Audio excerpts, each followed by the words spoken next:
Okay, andito tayo ngayon sa Third River. Pero kaunti pa ang mga tao dito. Kaya tinatawag na Third River ito dahil ito na yung last.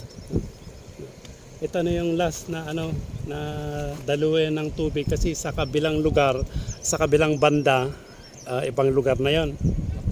Mga Lakno ganon. Pero parte pa rin ito ng Tabuk. Parte pa rin ito ng Dagupan. Parang ito yung in between. Ito yung boundary ng Laknog saka dito kaya tinawag na Third River. Pero sa ngayon medyo pangit yung tubig kasi umulan kagabi. Kaya expected sa taas. Ito galing ito kaya medyo cloudy yung tubig pero may kaunti pa. It's good dahil may mga barangay po tayo dito na nakaantabay sa dahilang if in case for emergency, meron ding ambulansya na nakaantabay doon at mga tanod. At meron din doon sa BFP ata yun na nakalagay doon. If in case for emergency baka may mga malunod. Pero kaunti lang mga tao hanggang doon. Nagkaano lang kasi nagkahiwa-wala yung mga destinasyon ng mga iba't ibang mga pumunta dito pero baka Saturday Saturday siguro karamihan ng mga tao dito. Dito yung sa Third River dito nagkukwari ang mga tao pero marami pa rin hanggang doon. Maganda naman pag nakwari ito kasi pag lumaki ang tubig hindi siya aapaw dito sa mga kabahayan kasi medyo malalim na ang lalim na yung pinagkuhan ng mga bato. Kaunti lang mga tao dito pa. Baka Saturday. Marami pa man nauna. At meron din ako nakita doon na ang huli ng isda ay dapat kuryente pero dapat bawal yun kasi sayang lang yung mga maliliit na isda. Diba? Dapat yung tabukol lang sana ang ginamit o kaya sigay. Kasi pag kuryente parang pangit pakinggan kasi mga maliliit na isda mamamatay. Ang lawak pala dito sa Third River parang lumawak na lumawak pero pag lumaki ang tubig sa taas mapupuno ito, hindi mo makikita yung mga bato-bato dito dito sa baba kasi malawak yung pag-anuan yung tubig. Kaunti ang tubig ngayon dahil medyo summer na kaya maganda sana kaso lang umulan kaya cloudy yung tubig, hindi masyadong malinis. Parting na ulo pinataas ng mga naiba sa tikwa.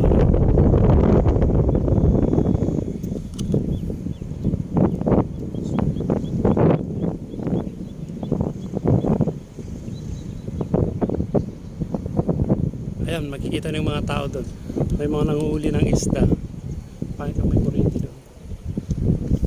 Kahit motor kaya niyang doon. Kaya niyang mag-cross kasi medyo mababaw yung tubig, hindi talaga yung talagang malalim. Doon sa pinakadulo may mga tao rin doon, kanya-kanyang campaign para yung nila nagkahiwala yung mga tao. Ang lawak pala yung quarry dito, hindi nauubos yung mga pag may anong size yung pinagkakot na G1, G2 hindi yung pinagkakot na sasakyan yung truck nila. Pag may 10-wheeler ka, libre ang kumuha ng bato pero may toll gate ata na.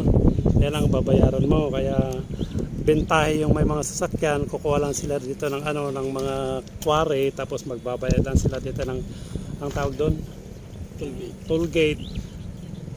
Mga kaunti lang naman kaya mga 50 pesos di nakakamura na sila. Ito yung mga barangay officials po natin, silang nakabantay sa mga tao. Meron silang tent dito at doon sa kabila parang BFP ata. BFP ata. Hindi ko masadya. Ayun, BFP ata yung nasa gitna. Gitna po to, pumunta sila sa gitna. Ayun.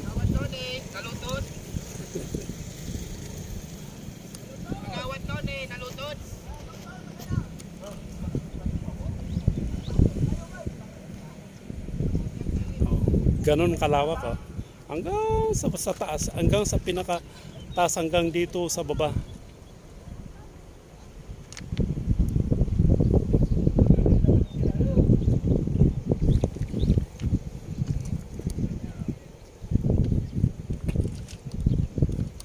kasi yung tubig ito galing Chico River.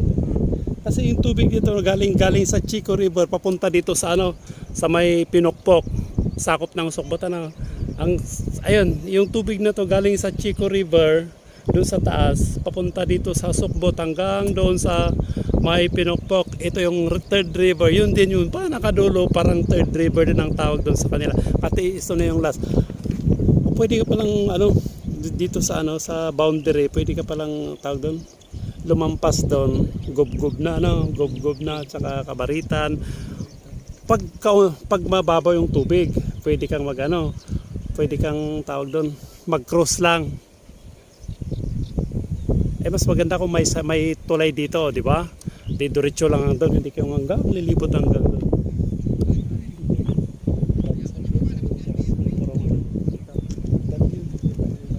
Kasi ito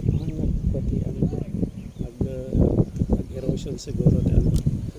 Nagkalat yung mga ano doon, mga tawag doon, mga rescue workers. At kasi pati yung ambulance nasa gitna.